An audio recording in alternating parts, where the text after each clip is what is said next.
آپ نے کہا السخی قریب من اللہ قریب من الناس قریب من الی الجنہ بعید من النار۔ سخی اللہ کے قریب ہے، لوگوں کے قریب ہے، جنت کے قریب ہے، جہنم سے دور ہے۔ والبخیل بعید عن اللہ قریب الی النار بعید عن الناس۔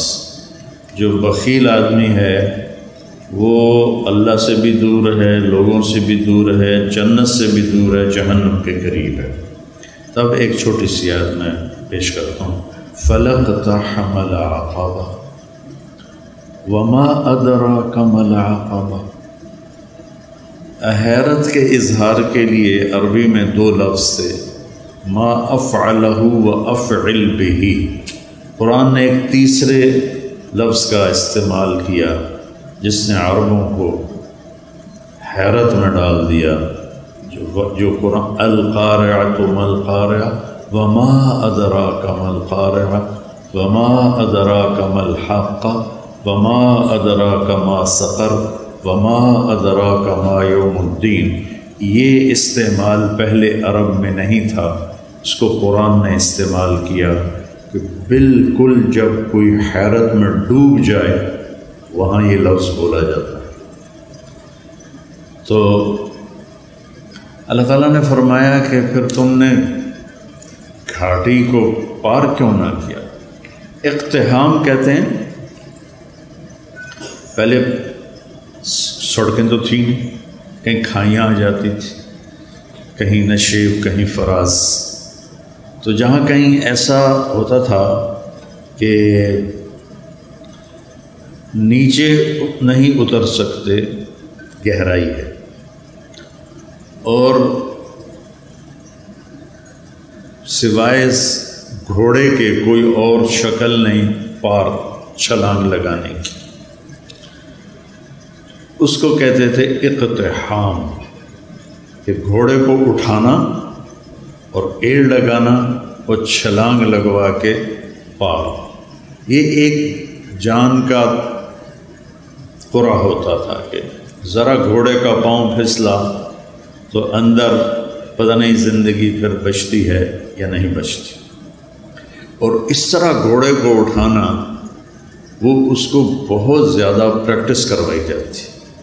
یہ یوسف اور اس کا چھوٹا بھائی، یہ دونوں گھوڑ سواری سیکھ رہے تھے، تو چھوٹا تو جلدی ماہر ہو گیا، یہ بھی کچھ دوڑانے لگا۔ تو ایک دفعہ یہ گھوڑے پہ آ رہا تھا، میں گھر سے نکلا، میں نے پوچھا ہاں جی بن گئے ہو مولانا صاحب گھوڑ سوار کا؟ جی۔ میں کہا کھالا ٹاپ کے دکھاؤ۔ وہ کھیت سامنے کھیت تھا کھلا، اس میں فصل نہیں تھی۔ میں نے کہا وہ ایکڑ کے آخر میں جاؤ، وہاں سے گھوڑے کو دوڑاؤ، اور یہ جو کھالا ہے نا کوئی 2.5 فٹ کا 3 فٹ کا، اس سے گھوڑے کو پار ادھر لے آؤ تو میں سمجھوں گا تم گھوڑ سوار بن گئے ہو۔ میں نے کہا ٹھیک ہے۔ تو یہ اپنے گھوڑے کو لے گیا اور وہاں سے اس کو اٹھایا، اس کو اچھی دوڑائی، اور جب اس کے قریب آیا تو اس کو اٹھانا تھا۔ فَلَقْتَحَمَ الْعَقَبَةَ، میں اس کا مطلب بتا رہا ہوں کہ چھوٹا سا کھالا تھا، تو جب اس نے گھوڑے کو اٹھایا تو گھوڑے نے کھالا دیکھا یہ اتنا ماہر نہیں، تو اس نے یوں منہ مارا تو یوسف صاحب کھیت میں گرے، گھوڑا کھیت سے باہر کھڑا ہو گیا۔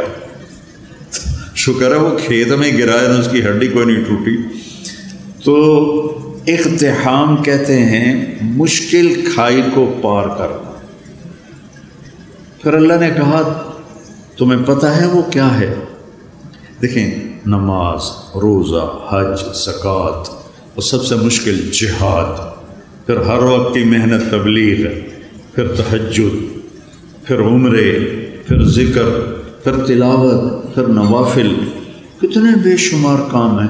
کسی کو اللہ نے نہیں کہا کھائی کیوں نہ پار کی، صرف ایک کام کو اللہ نے کہا، جس کو میں ابھی بتاتا ہوں۔ تو انہیں پھر کھائی کیوں نہ پار کی، اس میں کیا مطلب ہے کہ کوئی کر سکے گا، ہر ایک نہیں کر سکے گا۔ 10,000 کا لشکر تھا قریش کا، جب وہ آئے مدینہ حملہ کرنے تو آگے خندق کھودی ہوئی تھی، تو صرف ایک آدمی نے چھلانگ لگا کے اس کھائی کو پار کیا، عمر بن عبد ود، باقی کسی کی ہمت نہیں ہوئی، حالانکہ اتنے سارے شاہ سوار تھے، صرف ایک نے گھوڑے کو اٹھایا اور جا کر دوسری طرف جا کر اس نے چھلانگ لگائی۔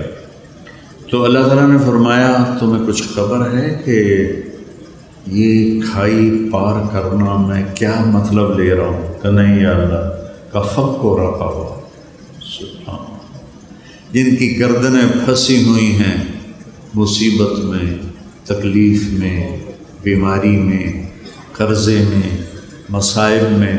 کوئی مصائب کی ایک قسم ہو تو بتاؤں، یہاں تو ایک سلسلہ ہے دکھوں کا۔ یہ سکھ تو اللہ نے سارے جنت میں رکھے، تو لوگوں کی گردنیں چھڑانا، لوگوں کی گردنیں چھڑانا، فک و رقابہ، اتنا خوبصورت لفظ ہے۔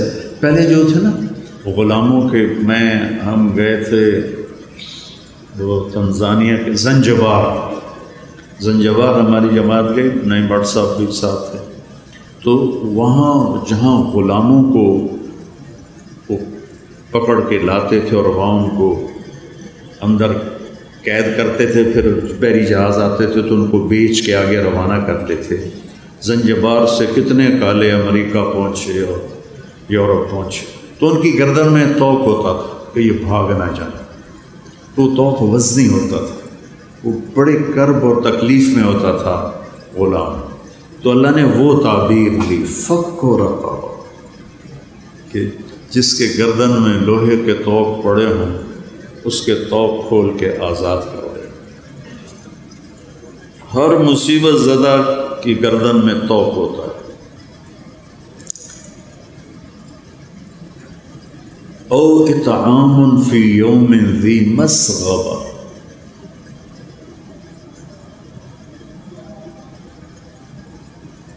یتیما ذا مقربہ، او مسکینا ذا متربہ،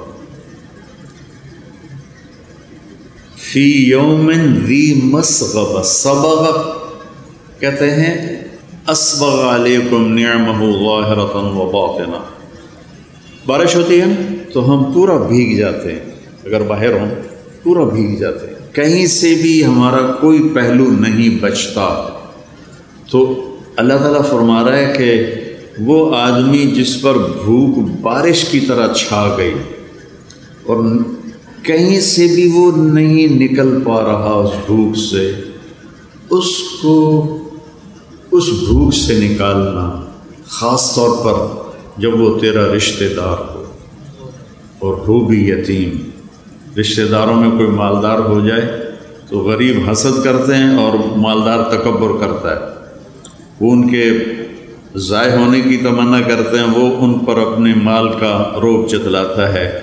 تو اللہ نے کہا ذا مقربہ، جو تیرا قریبی رشتہ دار ہے نا، قرب والا، اس کو بھوک نے بارش کی طرح ایسے گھیرے میں لے لیا ہے، نکلنے کا راستہ ہی نہیں ہے، اس کو کھانا کھلا۔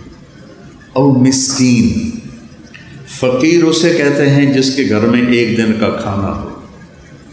مسکین سکن سے ہے، سکن ہوتا ہے ٹھہر جانا، ٹھہر جانا۔ مسکین جس کے زندگی ٹھہر گئی ہو بھوک کی وجہ سے، فاقے کی وجہ سے، اس کے پاس ایک لقمہ روٹی۔ فقیر اسے کہتے ہیں جس کے پاس 24 گھنٹے کا تو کھانا ہو، آگے کوئی نہ ہو۔ اور مسکین اسے کہتے ہیں جس کی زندگی ٹھہر گئی ہو، سکن، سکون ہم عام طور پر کہتے ہیں، سکون آ گیا۔ اس مسکین کو کھانا کھلانا، یہ ہے گھاٹی کو پار کرنا۔ اب اس ویلفیئر کے کام میں غیر مسلم بھی شریک ہیں، مسلم بھی شریک ہیں، تو پھر اللہ نے آگے اس پچھلے کام کی قبولیت کی شرط لگائی، ثم، صرف اتنے سے پاس نہیں کروں گا، ثم، پھر اس کے بعد تم کان من الذین آمنوا، تم ایمان والے بھی ہو، ایمان والے بھی ہو، ایک شرط۔ دوسری وتواصوا بالصبر وتواصوا بالمرحمہ، اور لوگوں کو صبر اور رحم کی دعوت بھی دینے والے ہو۔ پتہ چلا تبلیغ کا کام تو اللہ ہمارے ذمہ لگا رہا ہے، کہ لوگوں کو خیر کی بات کرو، لوگوں کو صبر کی بات کرو، لوگوں کو معاف کرنے کی بات کرو۔ اولئک اصحاب المیمنہ، یہ وہ لوگ ہیں جو قیامت کے دن کامیاب ہوں۔ تو میرے عزیزو، یہ زندگی بھر کا سودا ہے، جتنا ہم اللہ کو دیں گے۔ حضرت ابوبکر صدیق کے زمانے میں قحط آ گیا تو لوگ بڑے پریشان ہوئے۔ حضرت ابوبکر صدیق خلیفہ تھے کہ جی کیا کریں کیا کریں، کھانے کو کچھ نہیں۔ کہنے کہ انشاءاللہ اللہ کی مدد آنے والی ہے آنے والی ہے۔ تو چند دن گزرے تو حضرت عثمان رضی اللہ عنہ کا قافلہ ملک شام سے 1000 اونٹوں کا، یوں سمجھیے 1000 ٹرالے اس زمانے کا قافلہ۔